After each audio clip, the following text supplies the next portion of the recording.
اختر مینگل کا قومی اسمبلی کی رکنیت کے حوالے سے آپ کو بتائیں کہ مستعفی ہونے کا اعلان سامنے آیا ہے۔ بلوچستان کے معاملے پر لوگوں کی دلچسپی نہیں ہے۔ اختر مینگل کی جانب سے یہ کہا گیا ہے۔ اختر مینگل کا قومی اسمبلی کی رکنیت سے مستعفی ہونے کا اعلان، بلوچستان کے معاملے پر لوگوں کی دلچسپی نہیں ہے۔ اختر مینگل کی جانب سے کہا گیا، اس مسئلے پر ایک اجلاس بلانا چاہیے تھا جس میں بات ہوتی۔ اختر مینگل نے یہ بھی کہا تو اختر مینگل کا قومی اسمبلی کی رکنیت سے مستعفی ہونے کا اعلان، بلوچستان کے معاملے پر لوگوں کی دلچسپی نہیں ہے۔ اختر مینگل کا مزید کہنا تھا کہ اس مسئلے پر ایک اجلاس بلانا چاہیے تھا جس میں بات ہوتی۔ اختر مینگل نے قومی اسمبلی کی رکنیت سے مستعفی ہونے کا اعلان کر دیا ہے۔ ٹیکا خان ثانی نے ہمیں جوائن کیا ہے۔ ٹیکا، آپ کے پاس کیا اپڈیٹس ہیں؟ جی بالکل، سردار اختر مینگل نے باقاعدہ اسمبلی کی رکنیت سے مستعفی ہونے کا اعلان کر دیا ہے۔ انہوں نے اسلام آباد میں پارلیمنٹ ہاؤس کے باہر ابھی پریس کانفرنس کی ہے، اور پریس کانفرنس کے دوران پہلے انہوں نے تمام تر صورتحال سے آگاہ کیا، انہوں نے گلے شکوے کیے اور ان کے ساتھ سیاست میں جو کچھ ہوا انہوں نے اس کی تاریخ بتائی۔ اس کے بعد انہوں نے اس اسمبلی سے مستعفی ہونے کا اعلان کر دیا ہے، اور باقاعدہ طور پہ انہوں نے یہ کہا کہ ان کا ریاست کے کسی بھی ادارے پہ، چاہے پارلیمنٹ ہو یا دیگر متعلقہ ادارے ہوں، اعتماد کھو چکا ہے۔ اس حوالے سے انہوں نے بلوچستان میں جو واقعات ہوئے ان کا بھی حوالہ دیا، اور اس کے ساتھ ساتھ انہوں نے کہا کہ میں تمام ان لوگوں سے معذرت چاہتا ہوں جنہوں نے انہیں ووٹ دیے، اور باقاعدہ ان کے جو پارٹی کارکن ہیں، ان کے پارٹی کے رہنما جو ہیں، ان سے بھی انہوں نے معذرت کی کہ انہوں نے کسی کو اعتماد میں نہیں لیا۔ محمود خان اچکزئی کے ہمراہ آج انہوں نے پارلیمنٹ ہاؤس کے باہر پریس کانفرنس کی ہے، اور پریس کانفرنس میں انہوں نے مختلف ادوار کا حوالہ دیا، اور اس کے ساتھ ساتھ ہونے والی جو ملاقات ہے سیاسی رہنماؤں کے ساتھ اس کا بھی حوالہ دیا، اور انہوں نے بلوچستان کے حالات کا ذمہ دار ان سیاستدانوں کو قرار دیا ہے جنہوں نے مختلف اوقات میں فوائد اٹھائے، اور انہوں نے کہا کہ بلوچستان کی طرف کسی نے غور نہیں کیا، بلوچستان کے حالات کو کسی نے بہتر کرنے کی کوشش نہیں کی، اور اپنے مفادات کو دیکھا گیا۔ چاہے کسی نے NRO لیا ہو، چاہے وہ کسی بھی جماعت کی حکومت ہو، آج کوئی صدر بنا بیٹھا ہے، کوئی ٹھیک وزیر ہے اعظم ٹیکا بنا خان بیٹھا ثانی، ہے، آپ لیکن ہمارے ساتھ موجود رہیے گا۔ اختر مینگل اس وقت میڈیا سے گفتگو کر رہے ہیں، وہ بھی اپنے ناظرین کو سنواتے ہیں۔ جا کے اپنے علاقے میں بیٹھیں گے، کوئی کھیتی باڑی کریں گے، اگر کسی شہر میں ہوئے تو کوئی پکوڑے کی دکان کھول دیں گے۔ آپ لوگ آئے یا کوئی ہمارے پارلیمنٹیرین آئے، ان کو تو تیکھی مرچی کے پکوڑے کھلائیں گے ہم اپنی دکان سے کوئی نہیں۔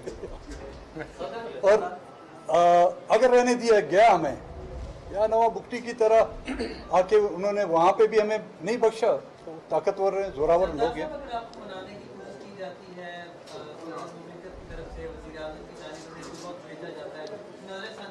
لیکن مجھے نہ منائیں ان کو جن کو وہ ناراض کہتے ہوئے بھی ان کو ڈر لگتا ہے۔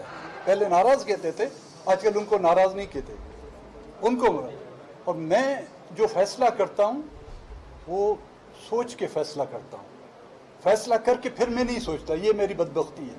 مینگل صاحب سوچ کر فیصلہ کرتے ہیں، پھر اتنی سینئر سیاستدان ہیں، آپ کہتے ہیں نہ پی اے نہ ٹی اے نہ کوئی اور پاس کرے، ہم ہمیشہ استعمال ہوئے، تو اتنی سینئر سیاستدان ہو کر بار بار استعمال کیوں ہوتے ہیں سر؟ ہوئے، میں نے کہا ہم نے غلطیاں کی، ہم نے بڑوں کی باتیں نہیں مانی، اس کی سزا ہم بھگت رہے ہیں۔ اچھا سر، سب سے زیادہ ذمہ دار آپ کس کو قرار دیتے ہیں؟ آپ سینئر پولیٹیشین ہیں، ہر دور میں ہم آپ کو دیکھتے رہے، آپ سب سے اہم اس کی ذمہ داری کس کے اوپر ڈالتے ہیں آج جو آپ دل برداشتہ ہو کے ریزائن کر رہے ہیں؟ دیکھیں، میں حقیقتاً میں تقریباً 5 مہینے سے باہر تھا ملک سے، کہ بلوچستان کے حالات دیکھے، میں یہ ڈیسائیڈ کر کے آیا تھا، یہ نہیں کہ آج کے اسمبلی کے اجلاس میں انہوں نے مجھے نہیں چھوڑا میں اس لیے استعفیٰ دے رہا ہوں، میں ڈیسائیڈ کر کے آیا تھا وہیں سے، اور کل واپس جا رہا ہوں اگر جانے دیا گیا، کہ یہی اپنا فیصلہ ان کو سنا کے میں جاؤں گا۔ اور دل برداشتہ یار انسان ہیں ہم بھائی، لوہے کے بنے ہوئے نہیں ہیں، ان حالات کے باوجود بھی ہم دل برداشتہ نہ ہوں، اسمبلیوں میں بیٹھنے کا فائدہ کیا ہے؟ وہ مجھے منانے آپ کہ آئیں گے، ان کو پتہ ہے ہمارے بلوچستان میں کسی بھی سڑک پر آپ کو یو ٹرن نہیں ملے گا۔